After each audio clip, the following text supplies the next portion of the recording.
In my teenage years, I worked in a steakhouse. Not just any steakhouse. This steakhouse was an institution.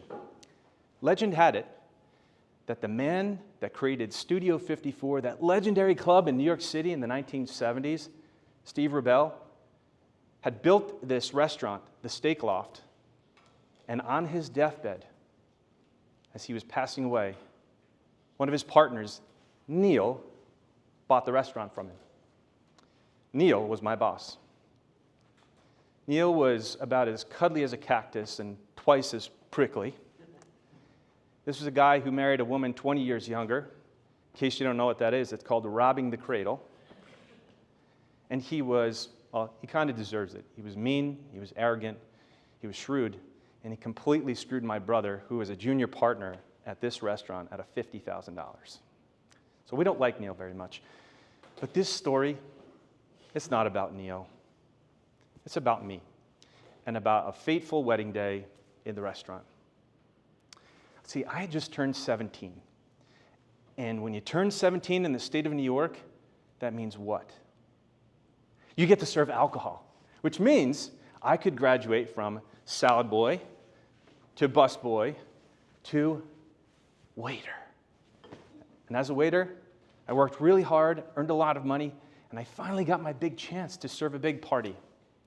This was a small wedding, as you've already surmised. About 40 to 50 people served in the back room of the restaurant. I had arrived. They trusted me with this whole party. So this wasn't just any party. This was a wonderful story, a story of loss and redemption. See, this couple had both been married before, and I know what you're thinking. They got divorced. No, they both lost their spouses very tragically. It's very touching that they could both find love yet again in their 40s. And I was destined to make this the most incredible day for them and to make it perfect. I was nervous when it started, and then I really got into the zone. The steaks were sizzling, the drinks were flowing, and everything was coming out on time. And I was like, wow, I'm on top of the world. I'm on fire. Let's go. And then it was time for the cake. This wasn't just any cake. This was a culinary confection, a dream come true, not because of what it looked like, but because of who made it. The mother of the bride made this cake. Thank you. The mother of the bride made this cake for her beautiful daughter. Again, this second wedding and this opportunity for her to be able to be involved. Now, you could imagine it with, golden swans and angels on the back of the cake if you want. It was a fairly simple cake, but the mother of the bride made it. It was one of those cakes where you knew you weren't even qualified to touch it, let alone to serve it. But serve it we did. So I went in the kitchen, and with the help of my brother's partner, Brian, we carefully sliced that cake up, and we brought it out and served it with the reverence that cake deserved from the mother of the bride to each and every single guest. We were just rocking and rolling. And I come around that corner from the kitchen one last time, about 3 minutes into service, and I see the bride in tears. And the mother of the bride looked like she'd seen a ghost. And the groom could barely look at me as he asked to speak to my manager.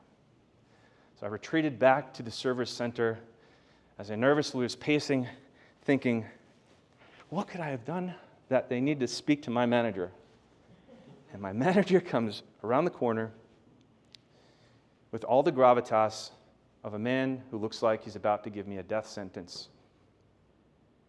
Chris, I just have one question. Did you bring the cake out to show the bride and the groom and let them cut the cake first?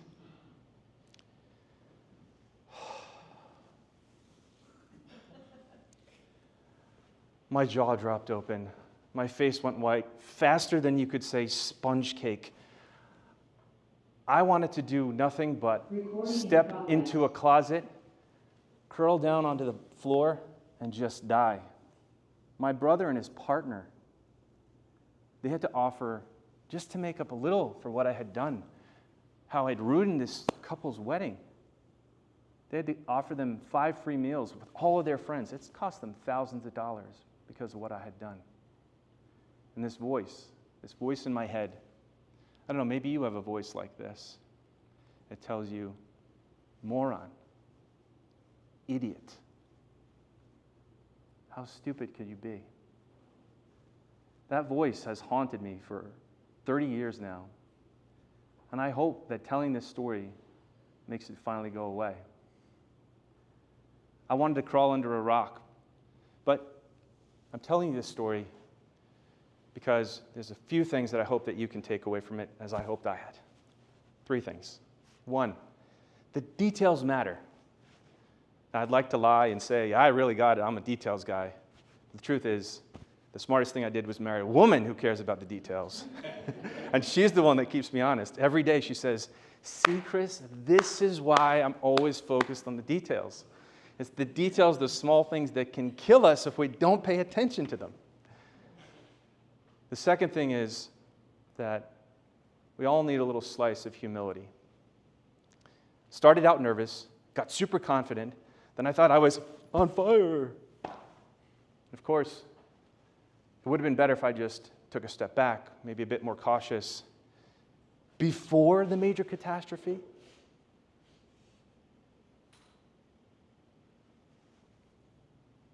And the third thing is to maybe consider asking for a little bit of help, asking for a friend, a little supervision. This is my first time doing this. I could have just said, hey, could somebody just watch over my shoulder, make sure that I'm not screwing this thing up. And that would have really maybe caused this cake catastrophe to not happen at all.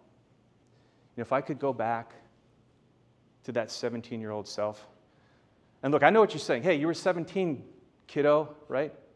Why would you be so harsh to that kid? The truth is, though, if you grew up in the Western Hemisphere, or probably anywhere on this planet, if you've ever watched a movie with people getting married, if you've ever been to a wedding, everybody knows what.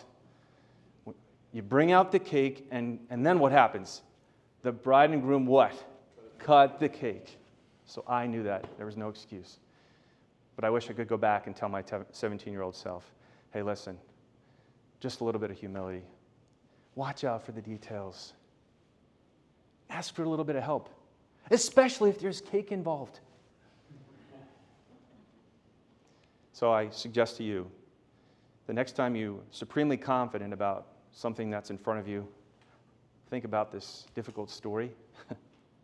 Maybe think just for an extra second, and just maybe you can avoid anything where there's a cake involved causing a problem. In the end, though, it's our mistakes that make us human, isn't it? So, and it also gives us the best stories or the worst stories to tell. So next time you're in my position, I suggest we raise a toast, a glass to humility, to working through our bumblings, and to making sure that we serve the cake, the whole cake, to the bride and groom. Madam Toastmaster.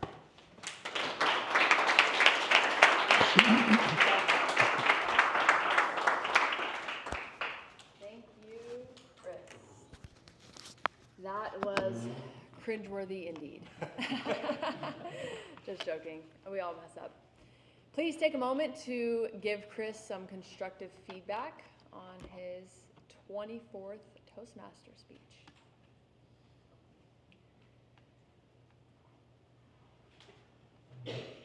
It's so funny how no matter how much time passes by, the cringe just hits you every time when you think about that thing, and you're like, Yeah. why did I do that? I know. It was really hot outside one time in Vegas. This is kind of a segue, but it was hot outside in Vegas, and I was working at this herbal store, and I was talking to these girls, and we were chatting, and they were like younger girls than me, and they were like on this cool girl vibe, and I check their herbs out that they had bought for me, and as they leave, I say, all right, guys, stay cool, meaning like it's really hot outside, stay cool. And they started laughing because they thought I was like, stay cool, guys. I was so cringy after that. I was like, oh my gosh, this is so gross. Anyways, next up is going to be table topics session, but I'll give you guys a few more minutes to write some feedback. We had a couple more people still writing.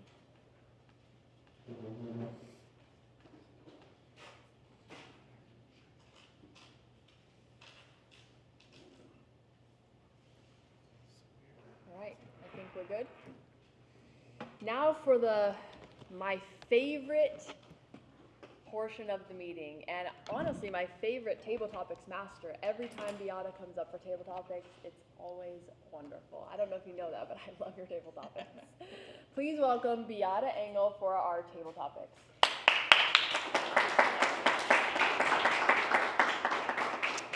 Okay, without extrapolating too much, I know this is all of your favorite part of our Toastmasters meeting, isn't it?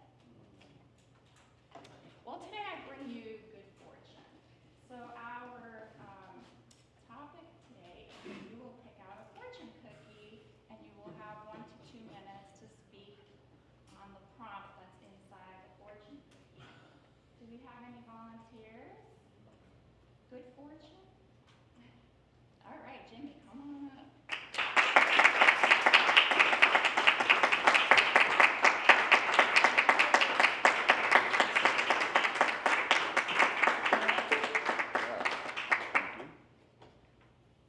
Should I eat this now or later? Whenever you like. You have musical talents. Make them known. This